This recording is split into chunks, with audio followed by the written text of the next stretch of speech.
Ladies and gentlemen, hailing from Cleveland, Ohio, I give you BVO. Oh, we boxing?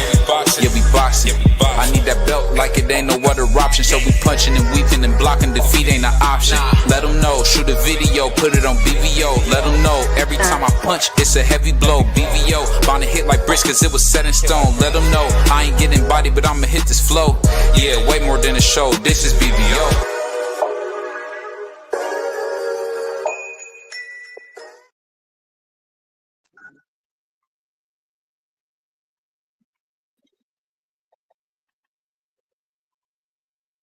Oh, wait. Oh, no. There we go. Hey.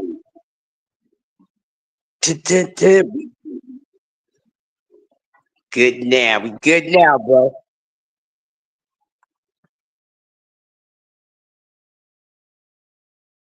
Joe. On behalf of BVO Boxing TV, we would like to thank our sponsor, Raycon. Don't forget to grab your Raycon Everyday Earbuds, the perfect bass model for premium sound, with active noise cancellation to block out distractions and transparency mode to keep you aware of your surroundings. They're ideal for your everyday needs. Just visit RayconGlobal.com. That's RayconGlobal.com and elevate. I'm backstage, bro. I don't know if they can hear me. Can y'all hear me?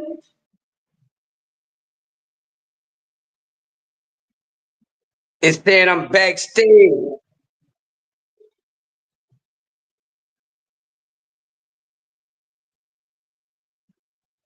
I'm good?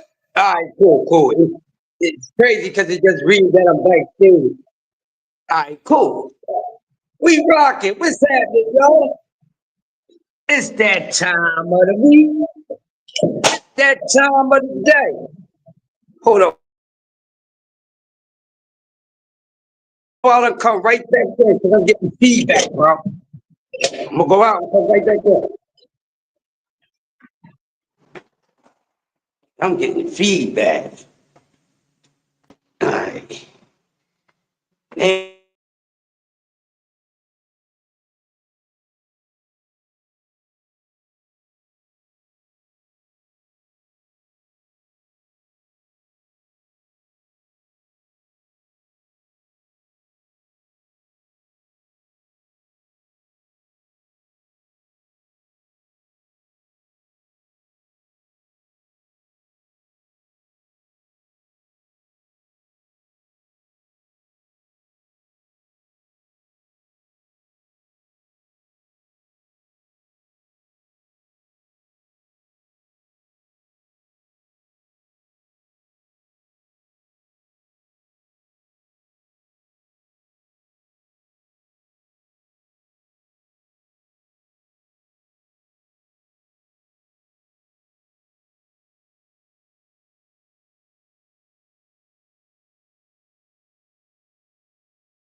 there we go.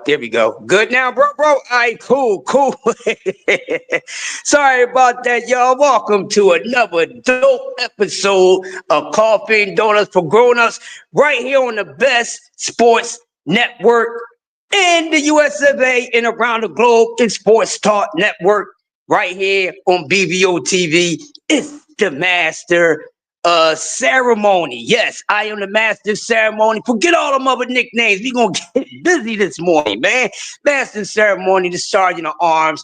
Yours truly. You know, I'm that reality guy that the people love to hate. It's Crush the Legend. Salute to everyone. It is Monday. We back at the grind, baby. And we some of us got 5 days to get through, some 6, some 7, but don't get tired. Keep it high stepping, people. Stay motivated. Keep pushing forward. No matter what you got going on with yourself, keep pushing forward. It don't stop. It don't stop. The only way it stops until you're not able to run on the clock anymore. So make sure whatever you're doing, forget about the, the speed bumps, and you're going to have little things in the way, little obstacles, but keep pushing forward. Okay, keep pushing forward. That's the motivation of today. Salute to everybody. When y'all come in, yes, please, that smash the like button, sit back, relax, enjoy your coffee and donuts. We got a good subject going on this morning. So before I get to the main topic, I have a few things I need to talk about. And man, it's another fight week. We got another fight week coming up. So I know everybody is hyped and right and ready for this weekend coming up. But doing it before I get to the main topic, I got to give y'all a quick blast from the past. Not from a very far past, but a blast from the past. I want to talk about the fights this weekend real quick, because I've been hearing a lot of things. Now, I don't know if any of you guys, well, everybody's been online and everything, but I know y'all been saying a lot of things about the fight card this weekend. Well, what happened? I got one question first. What happened to this being the fight card of the century? Respectfully, that's cat. All right? Was it a good fight card? Yes. Right? Good fight card. Could I say fight card of the year? No. Maybe go on the list as fight card of the year. It could be a contestant, but I'm pretty sure. And we still got a lot of time left in 225, people. We still got a lot of time left in 225. So I'm pretty sure if your sentiments about this weekend's card, if you feel as though it truly was the card of the century, come on. Don't do that. Don't do that. Y'all got to slow down with the capping. I'm gonna start giving out speed tickets for capping, because I can easily destroy that. There's so many fight cards that you could consider fight card of the century. You know what I mean? But like I said, this fight card still has a lot of competition that got to go up against it.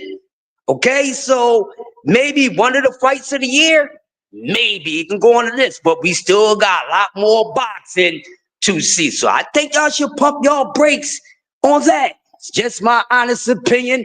Don't need you to rebuttal. I don't want to be smacking nobody around without my powder on my hand. And plus, my hands is brittle. My hands been hurting lately. I can't be doing too much slapping around, respectfully. But let's get to it. So, we're out of season. They had a fight card this weekend. All the hype about it, man. All the hype about it.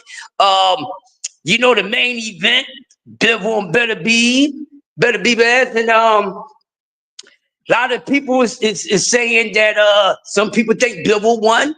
Some people still think that Archer won that fight. I'm a little different on it. Now, what I didn't get a chance to do, I didn't get a chance to go back and rewatch the fight card. So I haven't watched it a second or a third time yet like I normally do.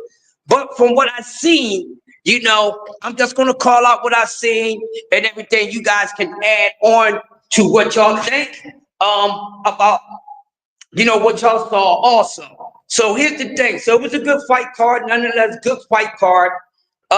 Shout out to everybody on the fight card. But let me go here first, because I gotta get the most surprising things to me out the way. And plus, hey, let's be honest, a whole lot of us, man. So many of us on YT this past weekend. A lot of content creators, and I'm one of them. I'm one of them.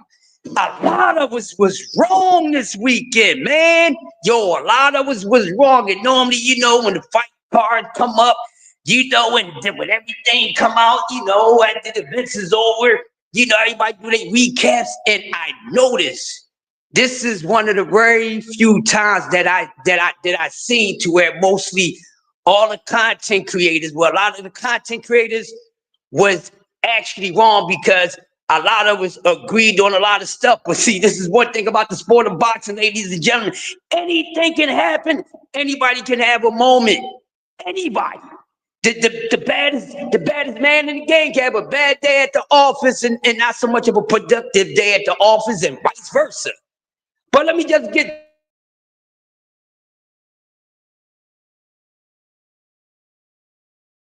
really got to cook on the main topic. But one fight I do want to talk about first that I seen, and let's get right to it, because this is one of the most impressive fights to me. Kabayel versus Big Bang Zhang. What happened, y'all? The Great Wall of China went tumbling down this past Saturday. Now, I've been around everybody or a lot of people leading up to this past weekend fight card, and everybody was giving out their predictions and things like that. Now, this showed me that a lot of people know who Kabayel is more than what most people think. Some people know who Kabayel is, so that's good. Starting to pay attention to boxing a little more. That's a good thing. Instead of staying hooked up on these marquee names, you don't know what's gonna come next, you know, and something could come out from the blind side and get you straight from the blind side. So, hey, Kabayel is something nice. And one thing I love about Kabayel, and y'all know me, y'all know what's the favorite things I like in a fighter with the attributes. Two things I'm gonna speak of out of the couple things: footwork, and goddamn that body work, punch out, going to the body. Kabayel put on one of the best body attack performances that I've seen in a minute. Overall, I mean, he put on a excellent attack to Zhang's body. I mean, he really went in. We don't normally see heavyweights going to the, you know what I mean, the bread basket like that. So, you know, Kabayel must like eating bread. And all that bread he was stealing from out of Zhang basket. Kabayel, you might need to go get checked out because you might have ate too much of it, enjoying it too much. Might have a little yeast infection because, listen, man, Kabayel was on Zhang's body like bees on honey, like flies on doo-doo, like a crackhead on crack, and like a bird who flew over the cuckoo nest to try to remember where the nest is at and where to find the little birdies are there. So I'm telling you, I love that performance. Oh, I loved it. I know everybody in attendance right now, man. He put in that work. Oh, man, his body attack. Somebody need to top Kabayel's body attack. So listen, we're going to add a new category onto the boxing awards. You know how you got fighter of the year and knockout of the year, most improved of the year and all that. But we need to add on a new category, people. And I think we should be adding on best body attack performance out of the year, the month, or whatever. But man, he put in an excellent performance showcase. This is what you're supposed to do as a fighter. When you get in the ring with your opponent, you should want to concentrate on the foundation, because what that's going to do, that's the easiest way to neutralize all the good weapons and advantages that your opponent may have on you. You always go there,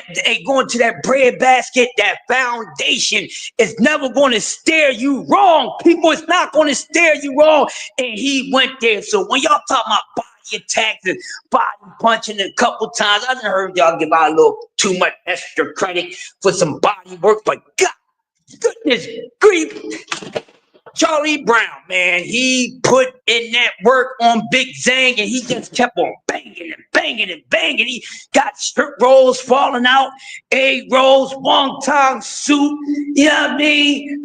Chicken Seitan. I mean, he had the whole Chinese restaurant coming out of there like it was a Chinese vending machine. He would just attack, bang, bang, bang, bang, bang, bang, bang, and it's all in sequence.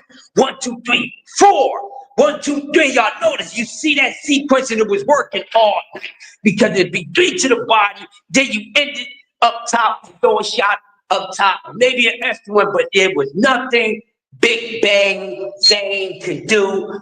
He did get a knockdown, but it was not enough. But that's what you're supposed to do when you in there with a puncher, you know, a real speedy guy. You have to take those advantages away from him. The best way to do it, people, is not trying to clean a clock, chin check them, crack their skull, rock their bells. I mean, it's cool if you can make it happen. But sometimes you got to put in a little too much work to make it happen. Then sometimes it don't work for you. So you didn't put in all this time and you ain't get nothing out of it. So you got to know where to go to somebody's weakness. And man, that was awesome by Caballo. Awesome sequence. Just basic 1, 2, 3, bang the body. 1, 2, 3, up top, boom. Big Bang couldn't do it. And once the last one came about, saying his area was so soft, man. You could have, if you dropped a penny on his stomach, he would scream like a needle that went through it, because that's how vicious Caballo was on that body attack. And now we want to see who he would get in the ring with next. I think he need like 2 more fights before he actually get up in there with the top heavyweights, but he's not that far away from them. He's not that close, but he's not that far. So maybe 2 more fights, give him like a FA job, you know, somebody like that, you know, somewhere around in that region, you know, give him a couple joints, and then let's see what he would do at the heavyweight division. But man, I give Caballo a grade A performance on that. Cause man, he was bang, bang, bang, bang, bang on that body, man. Salute to Ashley Corner, Denise, Marky, Dan, Historian, Mike, Rom, DS3. That man don't never go to sleep. That's my broski. You know how y'all smash the like button and y'all come in here. Of course, we got the partners in the building. BBO, we got my grumpy partner, CDK. We're gonna be hitting y'all real soon with the grumpy-ish. All right? So y'all make sure y'all stay tuned for that. Okay, so that's one fight I wanted to get out the way about the fight card. Now I got to keep it moving. Like, you know, I got all the green lights, baby. No reds, no yellow. I'm going to keep it moving. Next fight I want to talk about that happened this past weekend. And I got to get to this one, because this one, now, this was another one that didn't work out good for everybody. And I think a lot of us was rooting for the same person. Like we really was together on some ish, but we was definitely on the wrong side of our picks. And the next one got everybody like, what the hell happened? And this is Hamzat Shiraz going up against Carlos Adames. Man, whoa, let's talk about that. What the freak happened? Was it a traffic stop? I don't know what happened, but I know, you know, Carlos Adames came in there, you know, with the Clubber Lang, you know, colored shorts and everything. Oh yeah, he came in there like Clubber Lang. Damn, it kind of looked like Clubber Lang too, except for the size of his mohawk wasn't shaved as close as Clubber Lang. But he came in there and he had good upper body movement. He was going towards Shiraz the entire night. And I'm like, yo, this guy's like damn near the same size as Kareem Abdul-Jabbar. Why is this man got this little dude that's 4 inches shorter than him, or maybe 5? And we know how many inches he got him by as far as the reach. Why has he got this guy walking towards him and he ain't double pumping that daggone jab and then ending it with an overhand right, a right hook, a straight right, or, you know, anything that goes to the body? I don't know what was going on with Shiraz. And I'm like, well, I think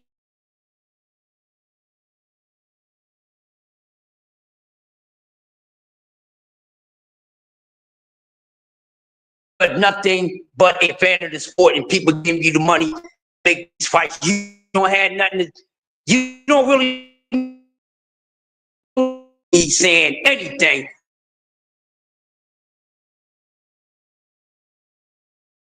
You know, a favor, which he did, because they wound up calling it what, a split draw. So no, that was corny as heck. Corny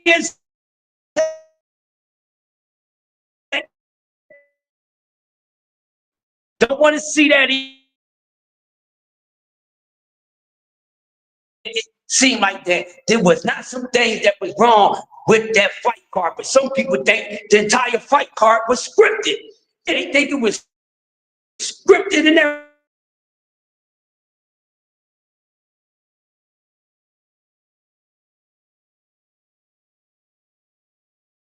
But Shiraz need to do something, man. And we had a lot of hope in this guy. He just would not let his hands go. And I'm like, well, man, just, making it difficult for the young man to get the timing down. But the only thing you got to do is shoot that damn jab out there. All that bobbing and weaving. You shoot that jab out there constantly and rapidly enough, they going to bob and weave right into that damn jab. You're going to bob to the left, bob to the right, bob to the middle. Just keep on shooting it. And then if he's upper body movement, then you need to try to find a way to get to the body. If you can't land a clean, I'm going to slow you down shot in the upstairs area. That's something you couldn't do. I don't know what happened to the boy, boxing IQ, none of that, but Shiraz did not look like anything that he's supposed to look like. And I'm like, well, damn, y'all saying that it might been a fix or scripted, but I don't get that when it comes to Shiraz, because isn't he one of them? I mean, he is Muslim, you know what I mean? So I don't see that. Maybe something else to it, and I might figure that out later. But hey, good performance by Carlos Adames. He beat Shiraz. Maybe Shiraz is just not ready just yet. He need to go back to the drawing board. And we talking about Kabayel, who he need to fight. Well, I'm gonna tell you what. Two things that Shiraz need, people. Oh, he need a confident filler builder fight, and he need to go back to the gym. And the only bag he need to be working on is that double M bag. That's the bag he need to be working on. Nothing else. Nothing else, bro. Because with that, yeah, you work that double M bag, good punch placement, being a razor shooter. You know how much somebody bobbing and weaving ain't gonna matter, because you got that good punch placement and timing. Timing neutralizes so many things, if not everything in the sport of boxing. Timing in that damn jab neutralizes everything. People, it neutralizes everything. So, hey, get those eye boogers out your eyes, get that crust out your lip, brush your teeth, and while you're on your way to work or do whatever it is, get this good cook that we're talking about this morning. The fight recap before we get to the main topic is Tank Davis running out the tip.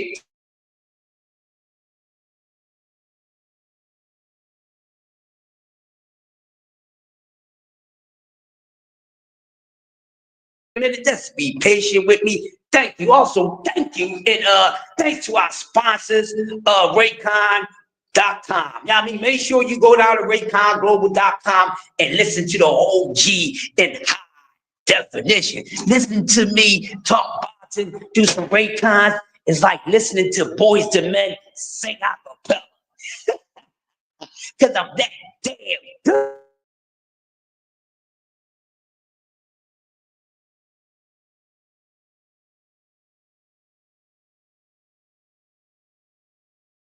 On topic, but man, Shiraz need practice.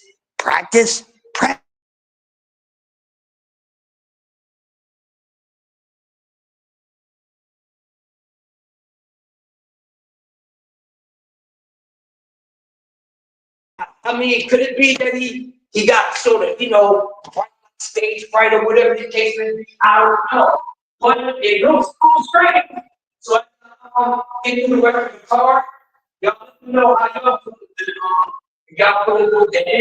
On behalf of BVO Boxing TV, we would like to thank our sponsor, Raycon. Don't forget to grab your Raycon Everyday Earbuds, the perfect bass model for premium sound, with active noise cancellation to block out distractions and transparency mode to keep you aware of your surroundings. They're ideal for your everyday needs. Just visit RayconGlobal.com. I'm Melanin Queen 27, and I'm rocking with BVO TV. Yes, you rocking with the best BVO. Make sure y'all check out RayconGlobal.com. It's about to get warm too. You can go in and get your little scooter scoop, along with your earbuds and your headphones and be rocking out. Baby, rock out like a rock star with your Raycons, all right? So he needs to do something. He got to get back to working on the double end bag and a few other things, but hey, we got to slow down like the brand Nubian song when it comes to Shiraz, he may not be just that guy just yet. Moving on. Next fight I want to talk about. Shout out to this man right here. I'm going to talk about next. Shout out, and I want to get this card for last, but we got to talk about Shakur Stevenson. You need this? No. All right. We got to talk about Mr. Shakur Stevenson, ladies and gentlemen. Yes, it's time to talk about Shakur Stevenson. Mr. Boyce's. We watched the entire fight card.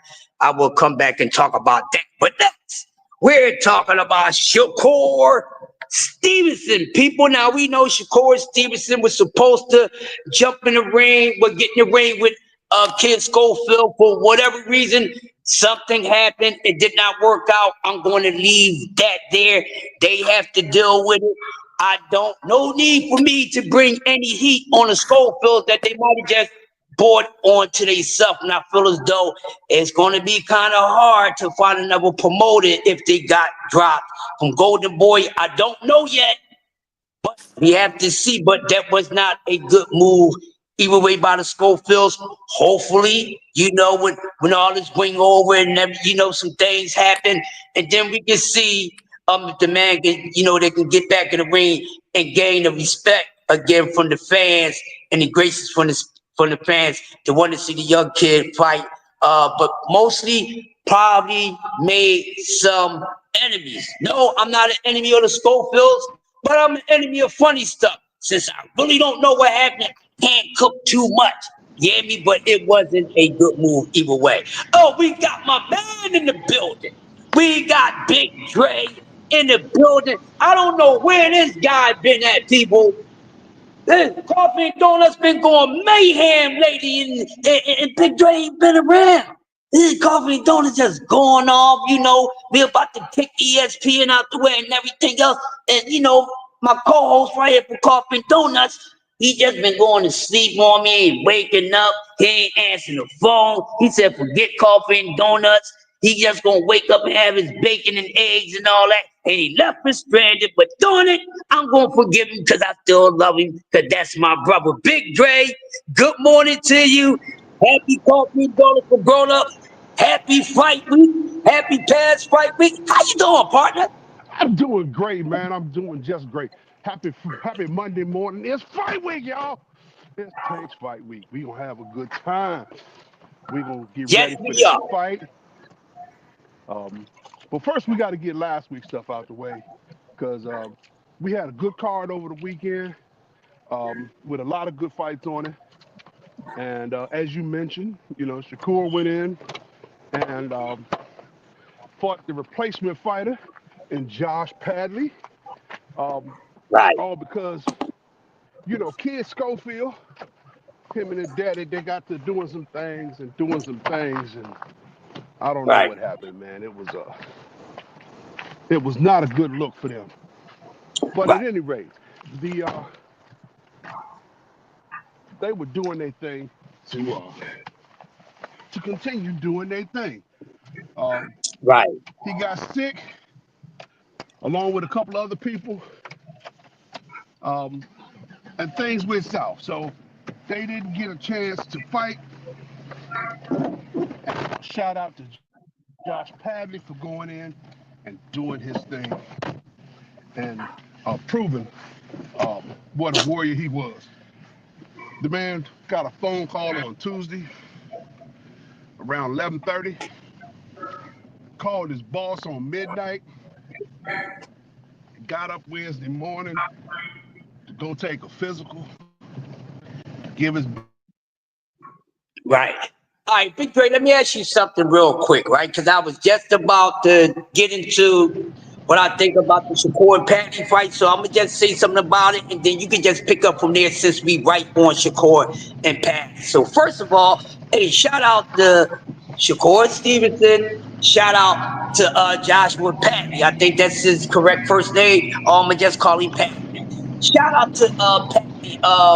It's really hard for someone to take and pick up on fight on a couple days notice. On a couple days notice, just like that. And this guy, he's not a 4-time boxer, people. Y'all hear the jokes, the heckling about him. He's a union guy. Guess what? He's a union guy first. You know, boxing's probably his second or third thing. But other than that, it's a good thing for this young man because guess what? They went that way and called him. You know, still Shakur's been, you know, he ain't getting that heat like other people would get. I'ma just say that. When they say, oh, this opponent, but we're gonna leave that there. Because my whole thing from here on out, I ain't gotta do too much trash talking for no damn party. They're gonna speak for their damn self. You understand what I'm saying? But getting back to Shakur and his performance this weekend, okay, he had a 4-fight camp. He was getting ready for Schofield. Okay, that's out. He gets the guy that doesn't box 4 times come in on a couple of days. Now, did he perform? Did Shakur perform? Yes. He even looked like the Shakur that we said that he needed to look like. But we like, okay, but why is we getting this Shakur? Now, would this been the same Shakur, willing to stand there toe to toe, not really use too much defense, not too much hopping back and everything? If he was going forward, we don't know that, but we do.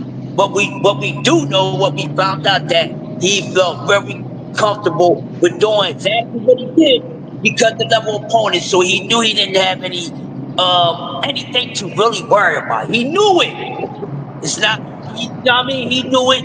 So, you know, I was looking at the fight. I said, well, you know, Shakur ain't the hardest puncher or whatever like that. But because this guy, because of his skill set, I got him getting this guy out of there in 6 rounds. It had nothing to do with his punching power or if his goddamn punching power got any better. You know what I mean? Okay, so he got him out there in the 9th round. A lot of people said, hey, he ain't ready for that boy yet. I don't care what nobody say.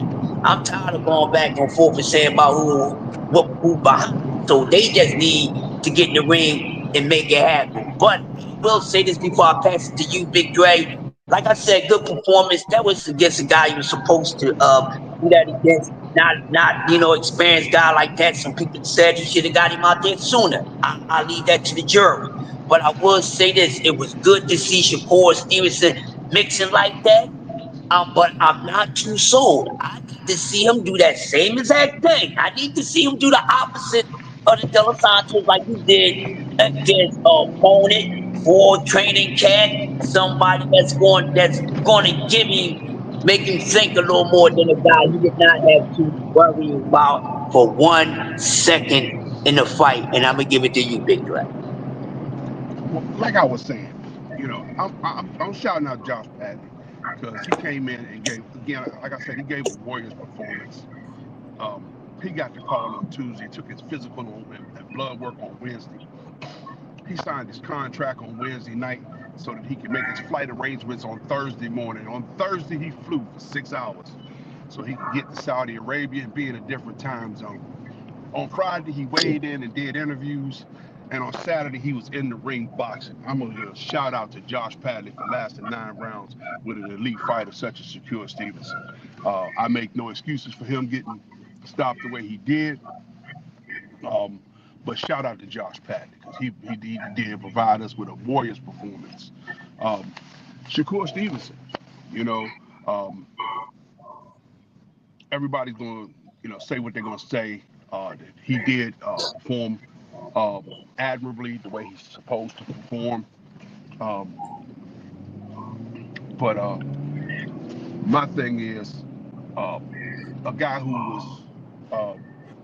was pulling wire on Tuesday, Mm-hmm. had 4 days to get a physical travel.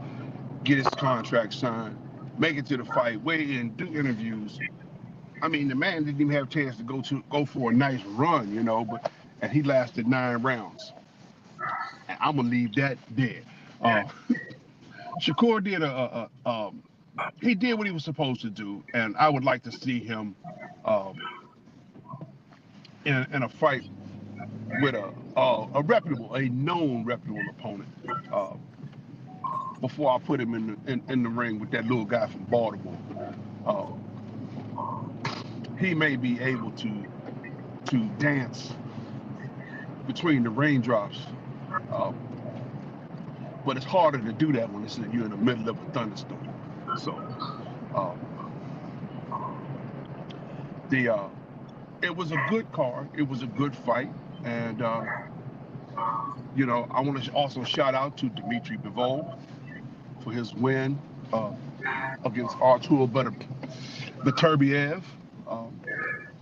Also on Saturday, collected all of the belts, making it official. And now that sets us up for the trilogy. You know that, right? So we're looking out Yeah, for yeah. another fight, probably in September. If the tea leaf, if I'm reading the tea leaves right, probably in September on the Canelo card. That would be a hell of a fight. Because Turkey got to put on these big elaborate And since productions. he did buy for Zay. Yeah, I like Zay though. He's got to put on Yeah. these elaborate productions. So Right. if the tea leaves are reading right, they're probably going to run this back for a third time in September, and for what they'll probably call crowning of the true champions. I just pulled that out my ear, so don't quote me on that. It's alright. It's alright. Well, let's say this. Now here's the thing. Now with this fight, with the main event, with the main fight, this where a lot of some more that talks about. People thought it was a lot of, playwrights going on with some of the fights in the card. So getting down to the nitty gritty of my man Artur and Bivol. This is another fight. I was wrong about 3 fights this weekend. This is the third one. I thought Better B was gonna go in there and beat Bivol again. I was incorrect. There's a lot of things to go back and forth about this fight. So I'm gonna say this. I did think he won this one. I didn't think he won the first one, but I honestly thought that Bivol came late and wound up pulling it off. The first couple rounds, and I like Bivol. His fight plan was to keep his feet moving and then keep his hands flowing. And that's what he was doing. He was letting them go combination after combination after combination. But a lot of times when we see all these flurries and things like that, people, they don't be hitting flush all the time. They don't. And it can be a 6-piece and it's looking to appear like all 6 punches got it, and it don't clearly be that. Sometimes it be 3 out of the 6 or maybe 2 out of the 6. But I get what some people are saying, but clearly the first 3 rounds, a lot of those punches, combinations were not getting in clean on Artur. And that's why some people are saying, the first couple rounds he landed the more effective punches, which he did through the whole night because he was actually stronger than Bivol. But one thing that he did not do at all, people, when I'm talking about Artur, didn't go to the body. He didn't go to the body. I think he went to the body no more than dozens of times in the whole fight, but he did not go to the body. So those early rounds, Bivol was able to be on his feet, and good footwork by Bivol. And that's why he was able to let his combinations go and things like that, is because he was able to move around. I was saying, hey man, Bivol, don't get tired, bro. You might need to start going to that brass basket like right about now. Me, if I'm training, my body's gonna be attacking that damn body the first round. I'm gonna make sure you're gonna put in just as much body work than head work. immediately. You want to, this is what you do. You want to take everything they think that's gonna work from them early. Hey, hey, So supposed to put them you coins in know, the bank, baby. Gotta put them yeah, coins in the exactly. bank. Got to put him in there. So it was a good fight. Bivol came back at the end, you know, the mid rounds they gave to him and things like that. So I think they need to do it a third time. But just like Arthur said, he didn't really want to do this second one. I think he's ready to retire. Some people said, you know, kind of looked like Father Time. I wouldn't say that. He just looked like himself, but he just looked like that. Don't ain't there no more. And you know, he had a nice career, so he can go ahead and retire if he don't do the trilogy. Can't say anything bad about him. He broke even with a good fighter. Or what you would say, probably, you know, a great fighter in some sense. So there's nothing wrong with that. You don't need to hang your head down low when you lose against an opponent just as good or on the same level as you. It's just when you lose to guys that you should not be losing to, who appear to be on a lower level and have lesser skill. So he shouldn't be hanging his head down about it. And he wasn't. You know, he saluted Bivol good sportsmanship.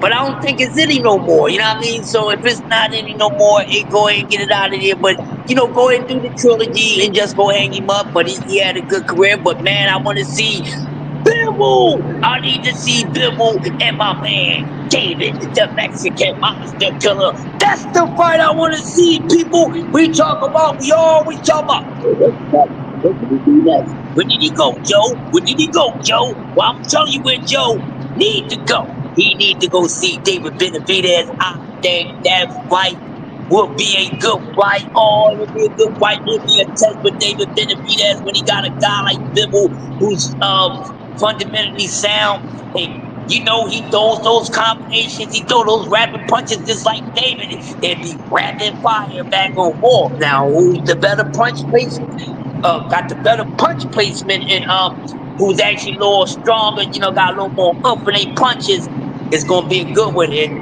Art and Bivol shoulders, man, he's a rough dude. He'll take 1 to 2 if he need to, and he gonna keep on coming. So Bivol always did. I like to see the trilogy just for boxing's sake because we don't get enough of that in today's boxing. All these fighters need to tighten up when it comes to that with their little diva behind selves. Get dirty, doing it's a dirty sport. Get dirty. Stop trying to look pretty all the damn time. You know what I mean? But yeah, man, that's what I would like to see. But it was a damn good fight, and I'm ready to see Bivol and my man Benavidez. So what you got on that, Big Dre? Oh man, that's the fight I am waiting to see. I am definitely looking forward to see David Benavidez and Dimitri Bivol hop in that ring together. Man, that would be a great fight. If they don't do the trilogy, to with Beterbiev, to see Bivol get in the ring with David, the Mexican monster Benavidez, man, that would be a great fight. You know, Bivol's got great footwork. He keeps moving, and he also has great hands that he keeps moving. He keeps firing off those combinations, getting in and out and around. I think that would be a true test for both fighters. You also got to look at the fact that Bivol has proved by standing in there with 2 fights with Beterbiev that he got a granite chin and he can take a punch. So I think we got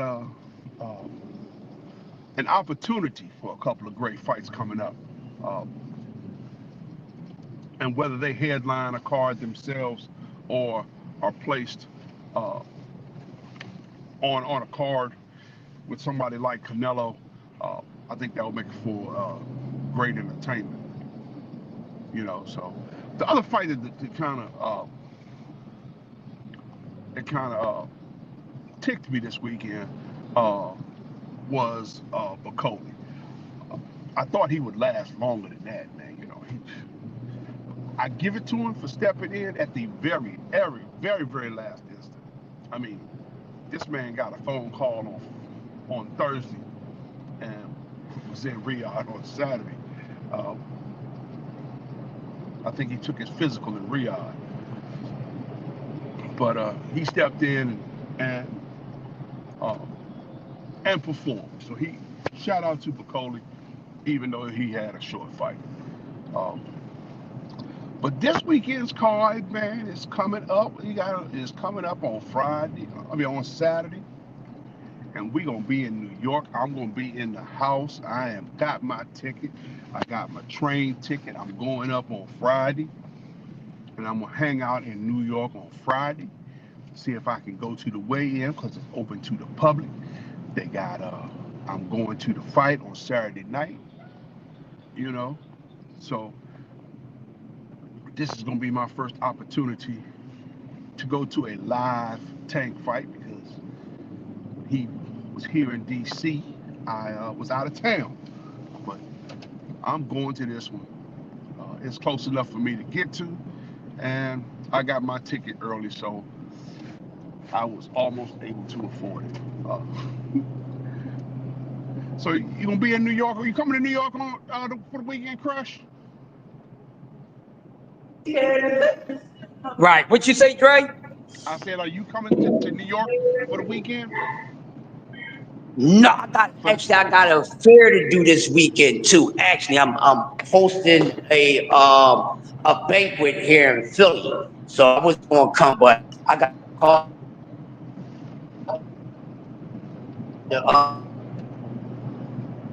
I was gonna say it'd been nice. Been nice to my son and my brother and they be out there for it. Yeah, man. Yup. Yeah. Told you, master ceremony, that's what I do, man. So when I get that call to be master ceremony, I got to go. Do it, man. I got you. I believe you. Because as a master of ceremonies myself, you gotta use that melodic voice for something. Yeah, exactly. Thank you, brother. Yeah, man. But you know, hey, man. Now we got to get to the topic at hand.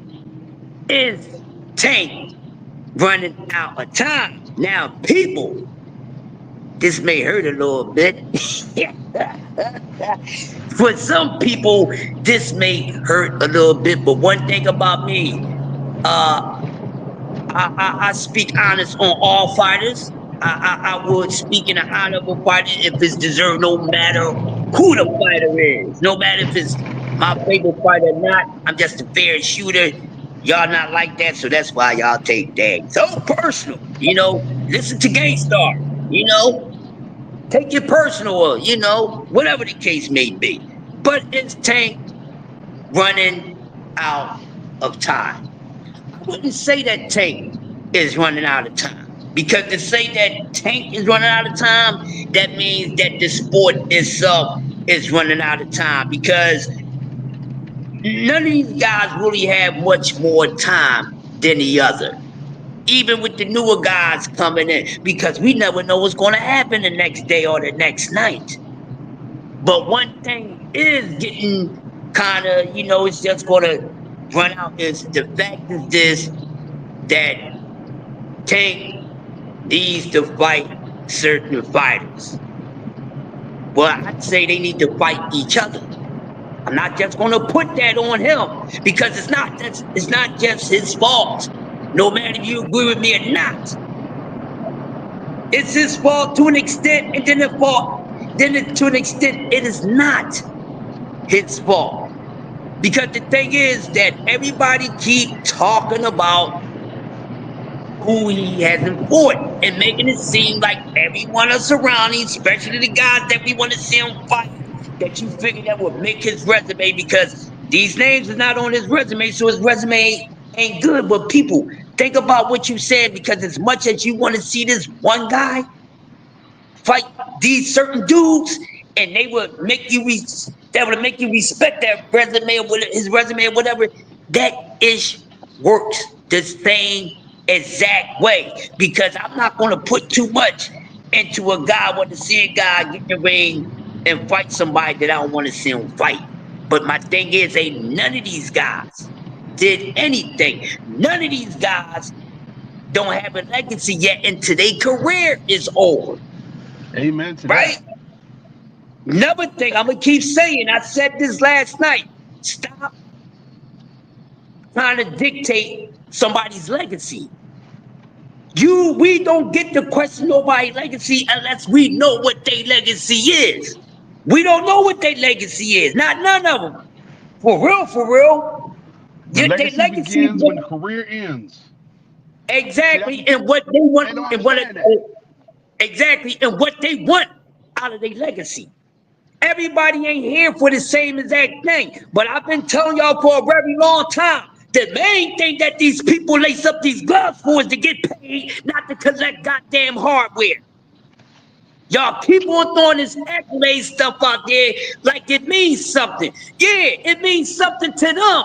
Boxing fans, you ain't a part of those accolades, so why are you so worried about investing in somebody's accolades? If they want them, then go get them. If they don't, they don't have to. And guess what? Who am I or you or anybody else to question them for it? That's what the hell they want. Nobody can question you about what you want out of your destiny. So to sit here on a day-to-day basis, 7 days a week, and say, well, his legacy ain't this, his legacy ain't that. Well, of course it ain't, because you're incorrect, because you don't know what he want his legacy to be. Everybody don't have to get in the sport of boxing to become undisputed. They don't. Because if that was the case, every single goddamn boxer would be trying to be undisputed. Everybody in boxing is not going to be able to fight for undisputed. Everybody in boxing is not going to be able to fight for unification, and then simply some people just don't want to fight for those things. Now you might say, well, he's a coward, well, he's this and he's that. No, whatever he chose to do, that's what he chose to do. But just because somebody don't want to fight for a title or accolade doesn't mean they don't want to fight their opponent. Because to me, I don't give a damn about no title. I don't care about no belts. The only thing I care about, two bad dudes getting in the ring, and we're going to figure out who's the baddest out of the two. That's all that matters to me, because I don't get none of that hardware. I don't. Y'all think too much on it. What y'all never achieved any damn goals in your life? Y'all be invested into the wrong thing too much. That's their business. Devin wanted to become undisputed. I supported Devin in becoming undisputed. Devin is the guy that always say he was going to collect hardware. So that's what I support Devin for. But did I change on Devin because he want money now? So the same thing that the thing that Tank always been wanting, now that these guys is feeling that way, y'all ain't saying nothing about it. But I understand that, because they did do something that y'all wanted them to do. Well, no, that's not what it is. What y'all wanted them to do and what they wanted to do just happened to be the same damn thing, because they're not supposed to do what we want them to do. I ain't supposed to go in there and say, hey, yo, EJ, I want you to fight so-and-so for this belt. No, I would like to see you fight them. I don't give a damn about the belt. I don't get the belts. I want to see the fight. Y'all fans be worrying about these damn belts like y'all gonna put it around your waist, like y'all gonna put that in your mantelpiece and on your trophy. Y'all worry about the wrong stuff too much. That's those fighters to worry about their legacy, worry about how many accolades they want to collect and all that. That's their decision, not you, not at all. You might want to see championships and real quick. You might want to see championships and stuff like that. Yeah, I want to see them too, for people who wants to fight for them. If they don't want to fight for them, I ain't gonna say, oh well, you really don't want to fight nobody, because a belt shouldn't matter. The belt shouldn't matter. Because we've seen major big fights that didn't have no daggone titles on the line. I'm going to say that again, and I'm going to pass it to Dre. We had a lot of big fights happen in the sport of boxing with no goddamn belt on the line. That's all you really care about, the damn fight. Now, if they more promoted, well, you might want to fought for the belt, but you really worrying about the damn fight. Okay, somebody win, somebody lose. The only difference between a title and no title, still somebody's going to win, still somebody's going to lose. The only difference is, okay, you get to put this around your damn waist or above your shoulder. Yeah, they get to put it around their waist. and over their shoulder. Not Crush, not Dre, not BBO, none of us. Y'all be worrying about the wrong ish too much. Whatever these fighters' destination is, whatever they want out the sport, that's what I'm for them. I can't do that. That's not my child.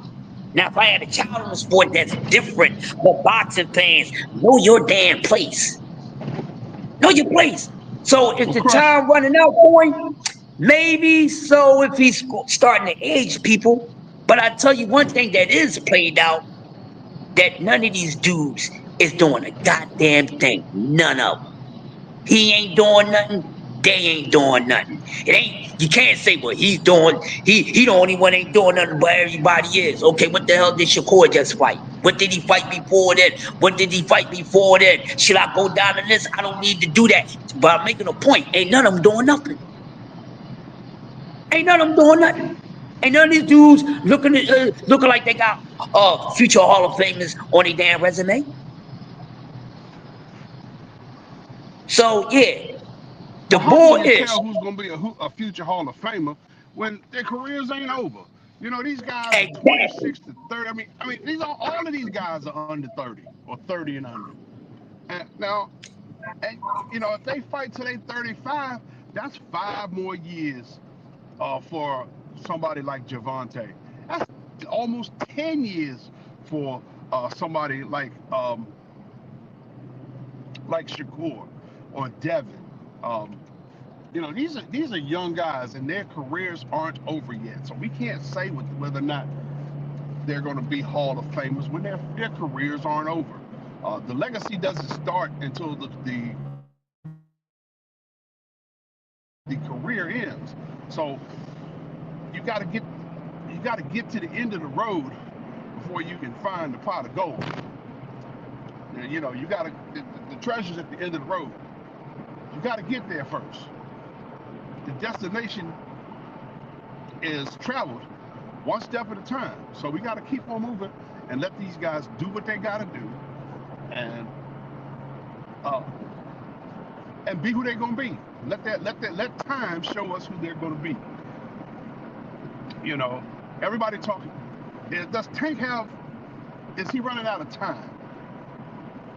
As a matter of fact, yes, he is running out of time. But he's also the decision maker.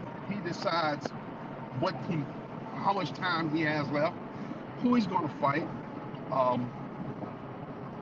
or who he wants to fight, because who he's going to fight is also dependent upon his dance partners. They can decide that, hey, I don't want to fight you.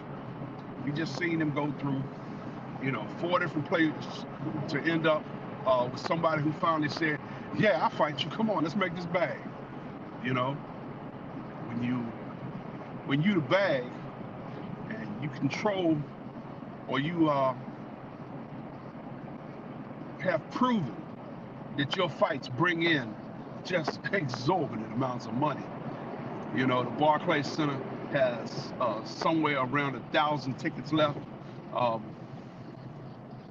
for the seats that they have previously made available for big fights, which I believe was somewhere right around 19,000, and they've sold almost 18,000 tickets.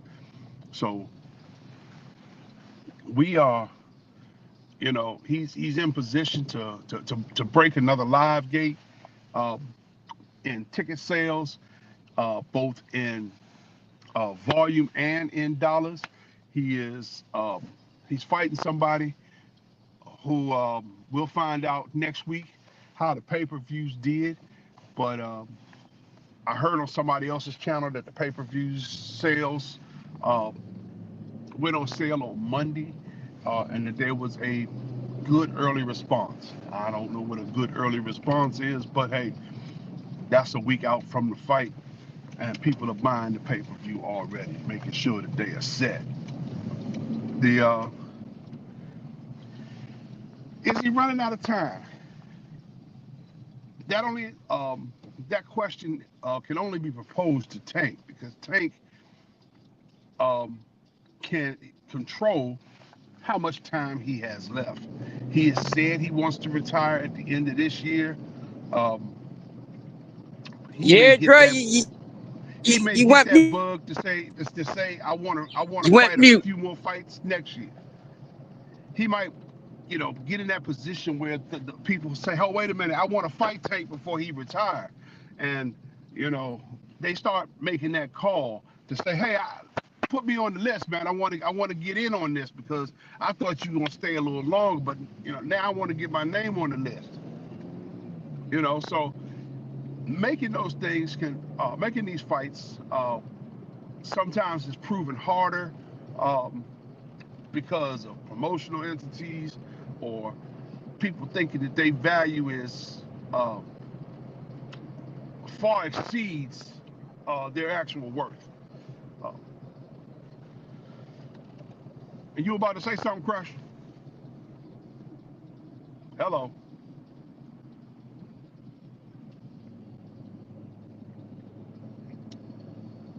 I think that the fighters are doing. Can y'all hear me? I can't.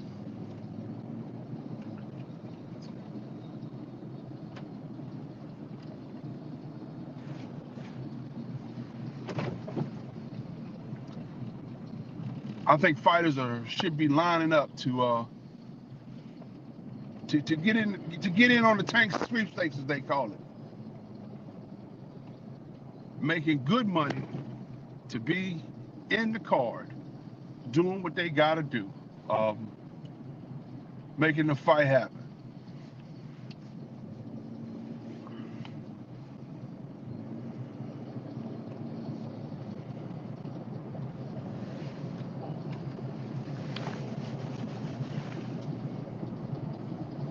Hey, Crush, you there? Can you hear me? Go ahead, cook, man. Go ahead. Oh no,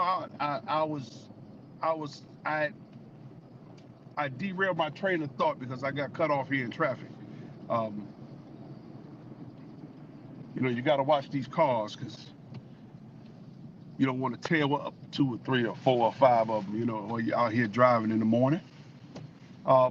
But like I said, there are fighters who may decide, hey, wait a minute, Tank getting out of the sport. I want to get on that list. I want to make that bag, man. Come on, I need a Right. payday. So and I think his part of the frustration is for him wanting to get out of the fight game is the fact that you listen to social media, all of us talking heads on YouTube and Instagram and Twitter, and people are talking about Tank like he is less than. And when you talk about somebody who they think is less than, it can put some worry on their soul, making them feel like it's not worth it. So he said once that he wanted to go, and now that he's independent, he wants to choose his fights and be and fight more champions to take some of the stain off of his resume. And I agree, but then he got frustrated in trying to do so. So now he's just like, well, screw it. I'll just make a couple more fights and retire, and just collect these checks and be done with it. And if that's what he decides to do, I think there are other fighters who will miss out on the opportunity to prove, how good or how not so good they really are. And I'm Yeah. gonna bring it back to you, Crush. I'm gonna land right there. Oh yeah. Oh yeah. Got you. I agree with you, man. And like I said, it's a sad thing, man.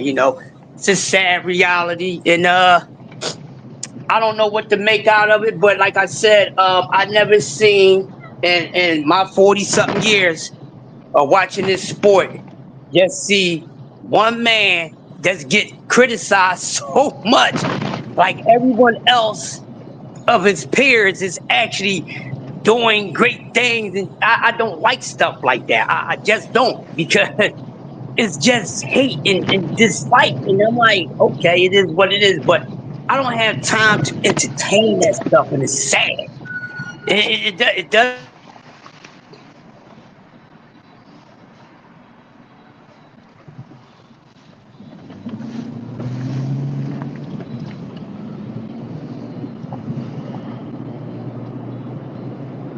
You there, Crush?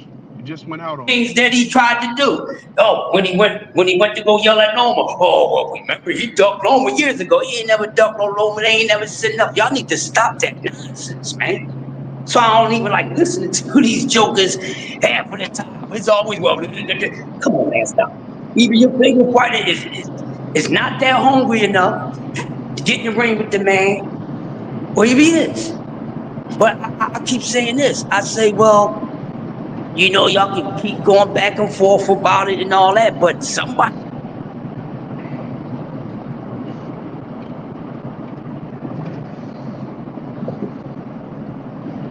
7 on 7. They just stuck on this. I don't get it. And really done anything big yet. I mean, they all good fighters and stuff, but to try to say, well, these guys on his resume is better than this guy on his resume is a bunch of cat.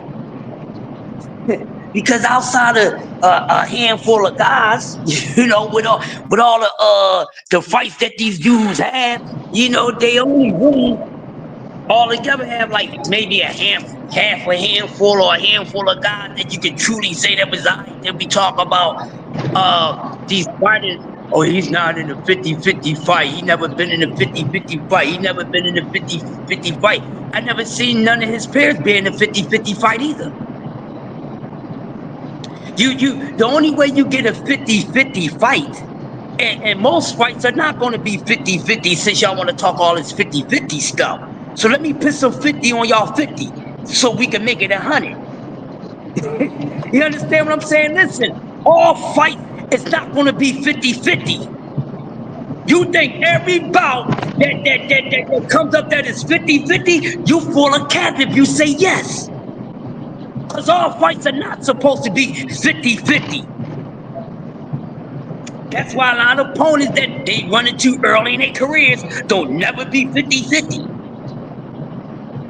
Never be 50-50. And then now, years later, into their career, I want to see a 50-50 fight. Against who? Who's a 50-50 guy? Because who you think might be a 50-50 dude may not be a 50-50 dude. What are y'all talking about? You don't know that. We don't know that until it actually happens. So I might think somebody is on the same level come fight night. That person might be on the same level as him. And vice versa. He may not be on the same level as them. But guess what? Forget all this eye test stuff. I'm tired of the eye test. I want to see them get in the ring. That's the only way it's going to get answered. And that's what's going to shut y'all loud mouths behinds up, because I'm tired of it. Then it won't, because then if it goes down and then, the winning side is not in your favor, then it's going to give you more to whine and cry about. This is a man's sport. We need to keep the key sweat type of stuff out of boxing talk. But the whole thing is, I dare you to just come at one person in this damn sport, but every single body else in the sport is doing the total opposite. Get on up out of here with Crush. that cat. Crush, people say they want to see the 50-50 fights. They want to see, you know, fighters collect accolades and fight the other You know what? champions. So I want to see him fight the other champions. But when you got promoters who say, well, I don't think my guy can beat him, but he won't say that out loud. A promoter won't say that out loud. He'll say, privately, wait a minute, I'm not gonna make a fight with him. We lose that. We as a promotional company lose that title. We lose the opportunity for that revenue that comes with our fighter holding that title.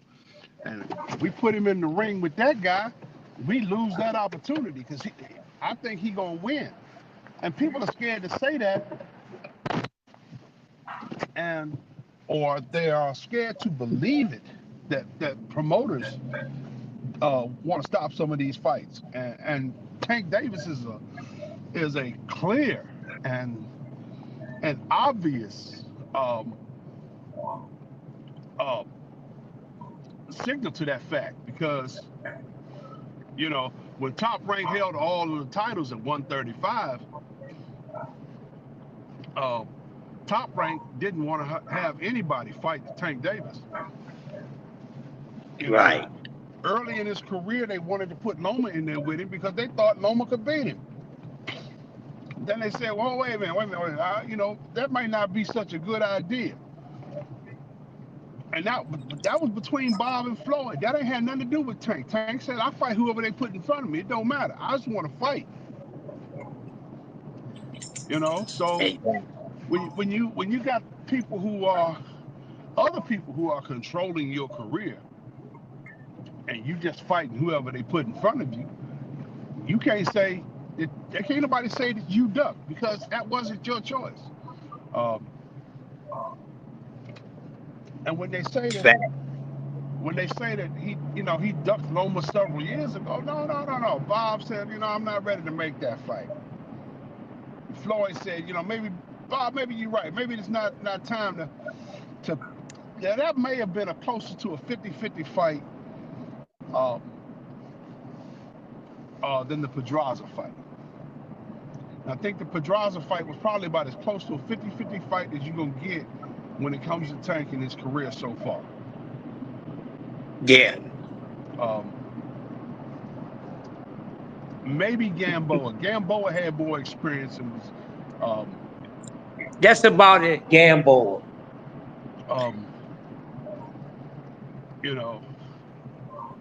Leo Santa Cruz proved that he couldn't hurt Tank, because Tank took everything he had and walked through that, put that man to sleep for about 12 minutes. But Leo Santa Cruz ain't nobody. Oh, Leo Santa Cruz? How can you say Leo Santa Cruz ain't nobody? Leo Santa Cruz is a 4-division champion, man. Yeah. Listen, Leo Santa Cruz ain't nobody. I didn't say that. This is what they say. Leo Santa Cruz ain't nobody. But they talk about opponents' accomplishments and accolades. See, this is the stuff that I'm talking about. So everybody else fought somebody, but Tank Davis never fought anybody. So Leo Santa Cruz ain't nobody. Pedraza ain't nobody. They really try to Mario throw away Gamboa. Yeah, Mario Barrios ain't nobody. Ryan Garcia ain't no damn body. But some of you people that think somebody fought some of those same nobodies that Tank fought. Now you make that make sense. Why would a Mr. Somebody fight a couple of nobodies? Make that make sense. You can't. Not even either way. No SE, no SEN, SE, and definitely no CNNTS. What? So he never fought nobody. Everybody on his damn resume, 30 opponents or whatever. They ain't nobody. Yeah, they never beat anyone. None of them don't have any accomplishments. Oh, well, here's other people opponents got more accolades than them. Not keep on telling. How many accolades do you have at home on your wall? You keep bragging about somebody else's accolades. Show me your accolades. Show me your mantelpiece. Show me your wall decoration. Where's your hardware? Where's your trophy? Where's your, outstanding accomplishments and stuff? Since y'all so drunk on it, do y'all have the same ambition for your children if they play any sports? Do y'all have the same ambition about your children and their accolades? I bet you're not. I bet you're not, because you're too invested about somebody having about somebody getting accolades that you don't even know personally. Make that make sense. Well, come on, man. They all got their favorite fighters. And their favorite fighters got accolades, man. They beat somebody. But so let's look at some of the people on Tank's list. You got Jose Pedraza, undefeated, world champion, took his belt. But he's a nobody. But He's a the nobody. undefeated dude is a nobody. Go ahead. Who's the next nobody, Dre? Went through all the nobodies that Tank fought since Tank ain't fought Okay, so nobody. let's move on to Yuriorkis Gamboa, Another former nobody. former champion. You know, one loss. You know, 35 fights, and he had one loss. But he nobody and former champion.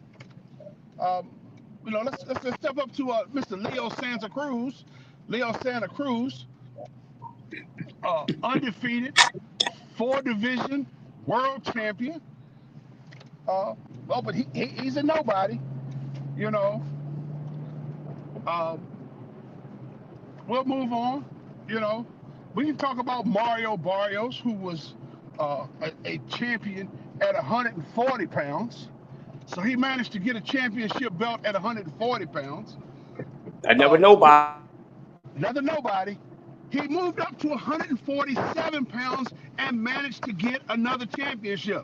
So how can you claim him to be a nobody when he's won a championship at a higher weight class and then moved up to another higher weight class and won a championship?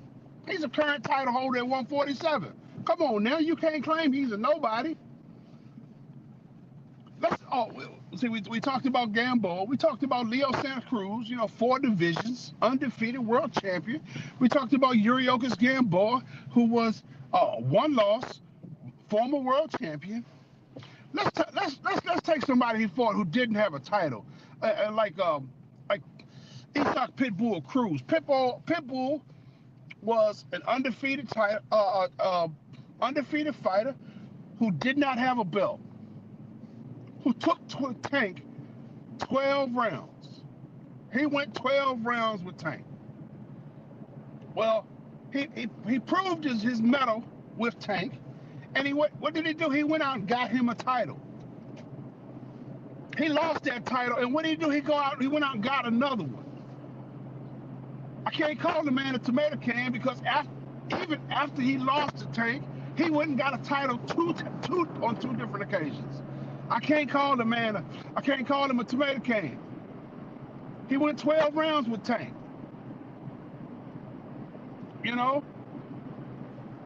People look at fighters' resumes. Tank is a champion maker because there are a handful of people that Tank has fought who, after he fought them, went on to win a title. Pitbull Cruz is an example. Ryan Garcia would have been an example, but Ryan messed up on the scale and had his little Osterine thing against Devin, because if that wasn't the case, he'd have definitely picked up that title from Devin. Oh, Rolly Romero. Everybody, give Rolly a whole bunch of crap. Rolly Romero lost to Tank Davis in spectacular fashion. But he went out and he won him a title. I can't call him a tomato can because he beat a champion to get that title. People talk about accolades and different things. It just makes it harder and harder to call these people tomato cans. Easy fighters, nobodies. So when you look at it, you say former, current, and future champions. And so we got to give these guys their props.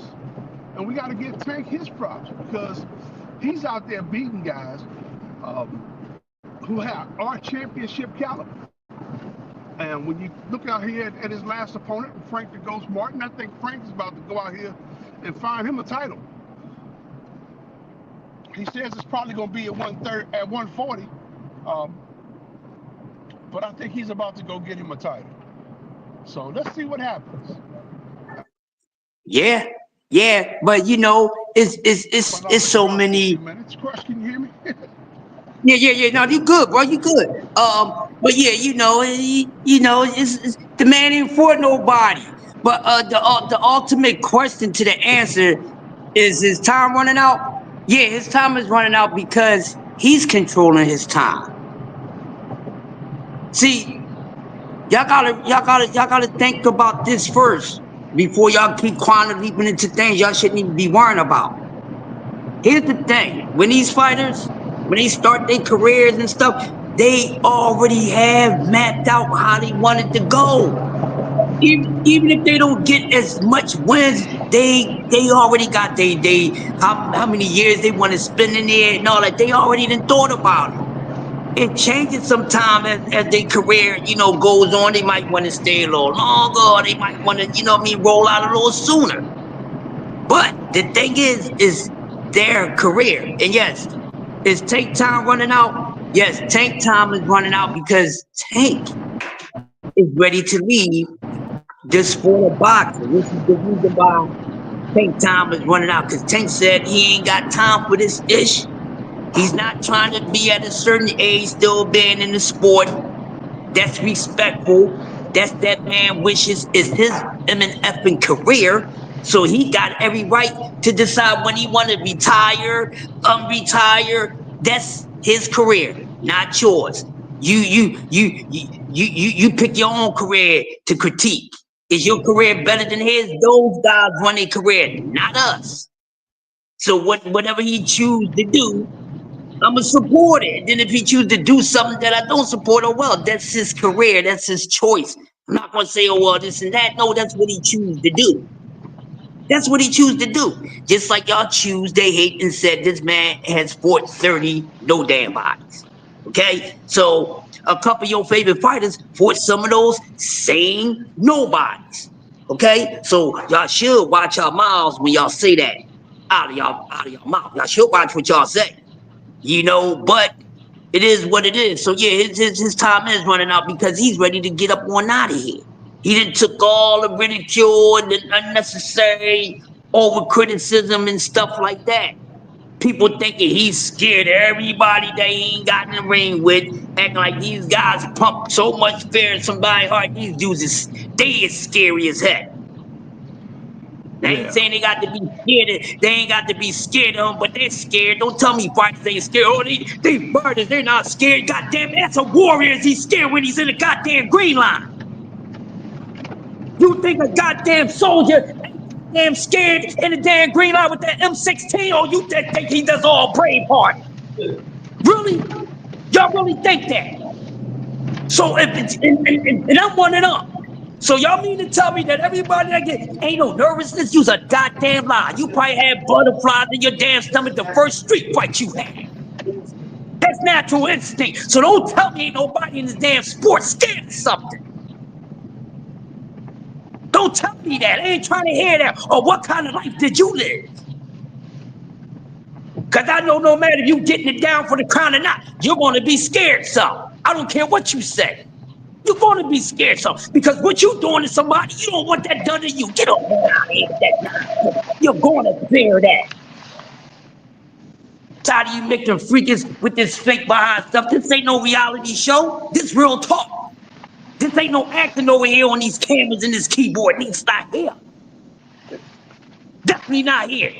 So to say somebody ain't scared, you's a damn lie. Because you scared of my voice right now. You gonna tell me these guys ain't scared? Yes, the hell they are. You know, soldiers in the Vietnam War, all that. You think they ain't scared? Bombs dropping, people eyes and brains popping off right next to them. You think they ain't scared? Nobody is willing to get knocked the F out, people. What are y'all talking about? Oh, I don't mind getting knocked out. Yes, you do. Yes, you do mind getting knocked out. Oh, just knock me out. I don't care. I don't mind getting knocked out. Who's going to be a fan of getting knocked out?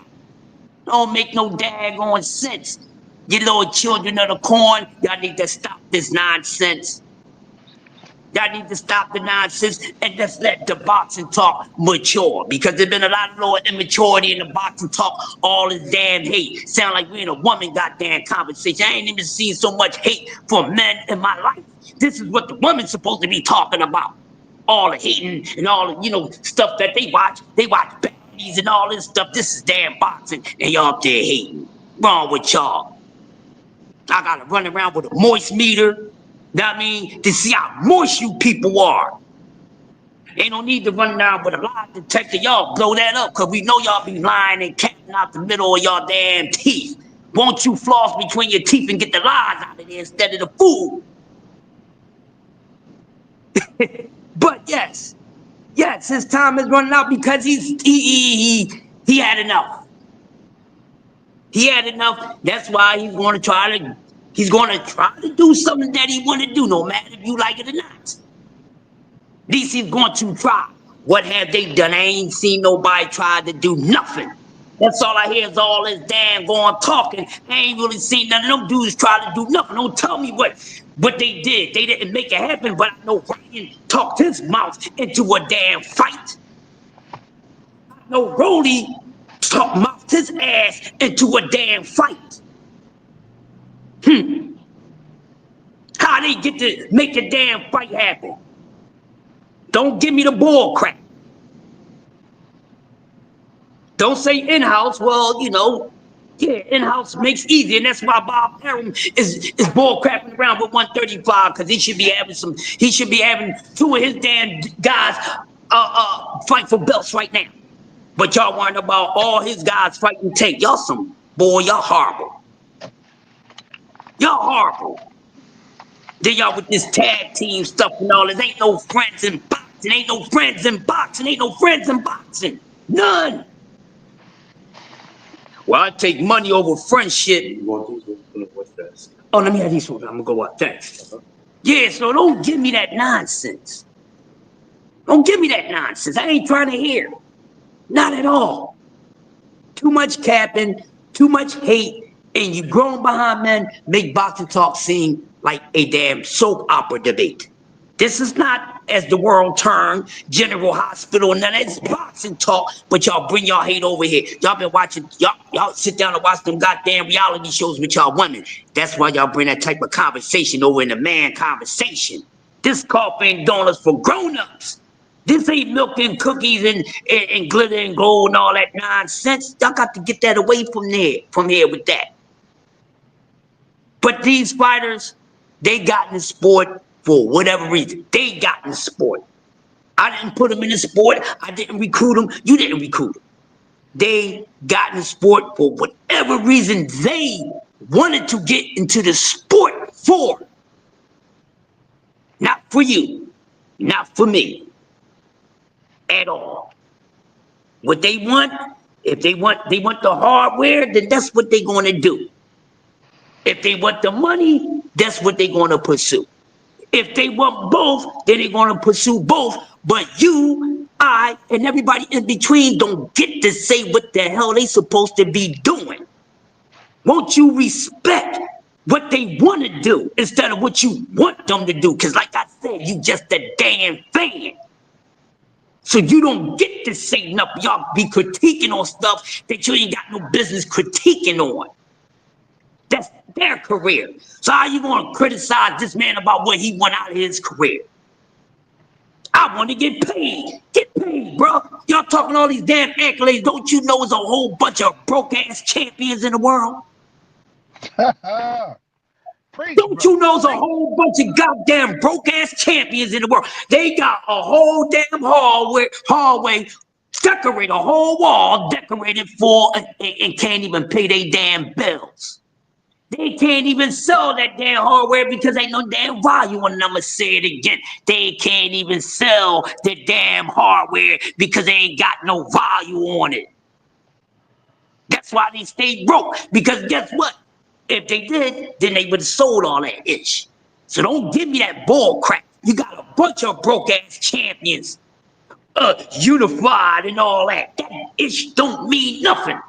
Because on the street, he was a former champion and all that, but damn, where's his money at?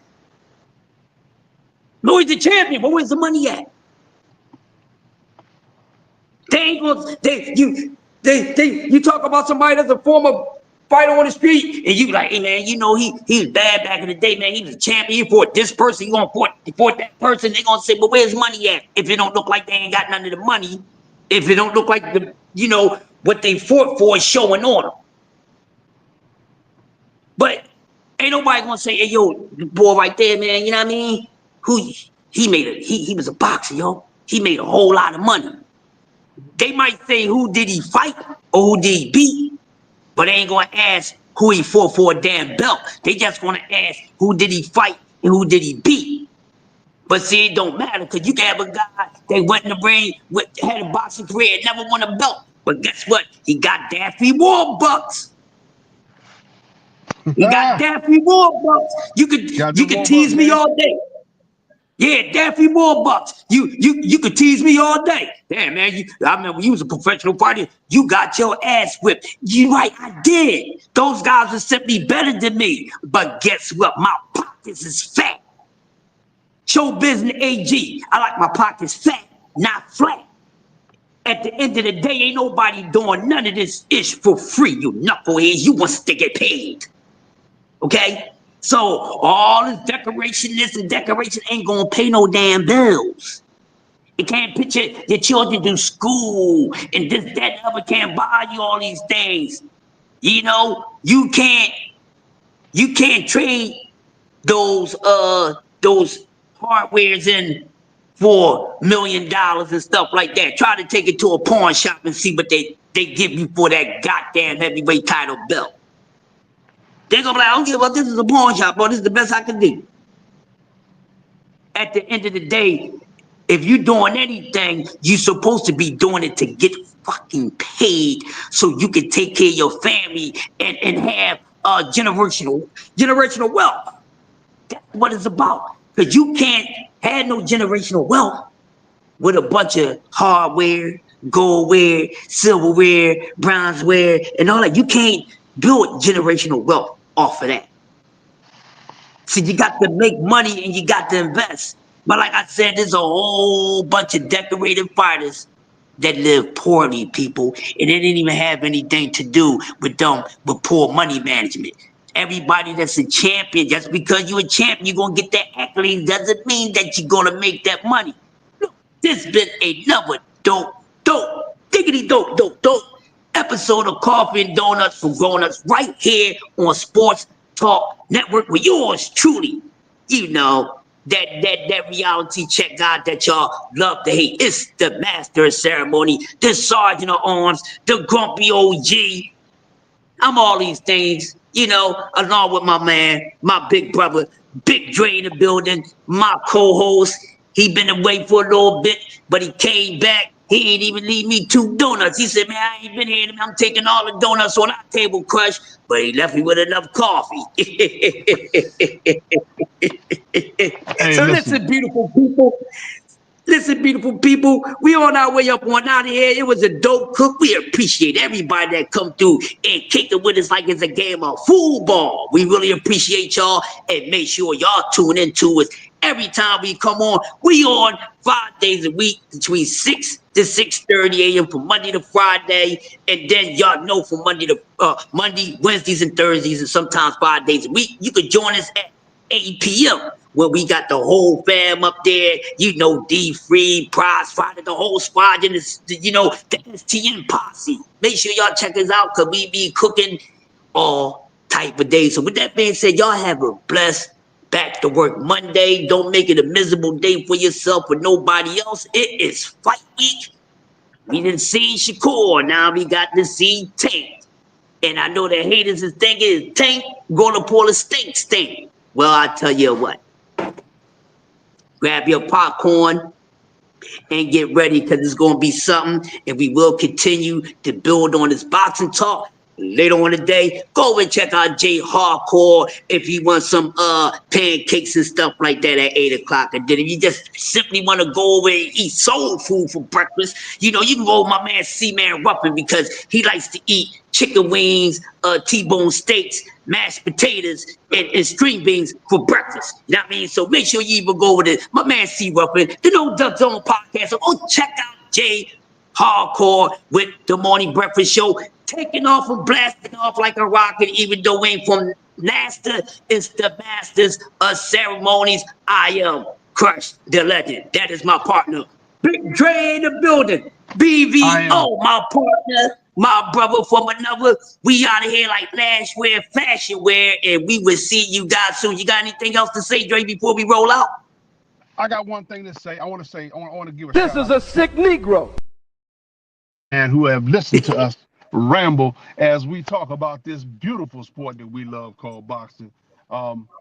And just to say one thing, if you're gonna be in New York this weekend, come party with us on Friday night. We're gonna be at the Rustic Corner Bar, 579 Myrtle Avenue. We're gonna party from 8 to midnight, right before the Tank fight on Saturday. So come on by. It's $30 to get in. Call 410-322-4365 for more information, or you can just buy your tickets online at Cash App at JBT Network 1.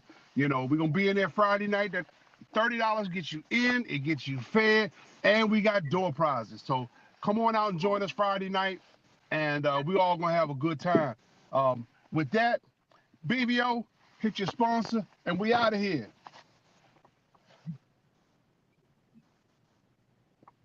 BBO, On send us behalf out of with the BVO Boxing outro, TV, Maestro. we would like to thank our sponsor, Raycon. Don't forget to grab your Raycon Everyday Earbuds, the perfect bass model for premium sound, with active noise cancellation to block out distractions and transparency mode to keep you aware of your surroundings. They're ideal for your everyday needs. Just visit RayconGlobal.com. That's RayconGlobal.com and elevate your listening experience. Ladies and gentlemen, thank you for watching BVO. And if you're down with BVO, subscribe and join the community. Have a great night.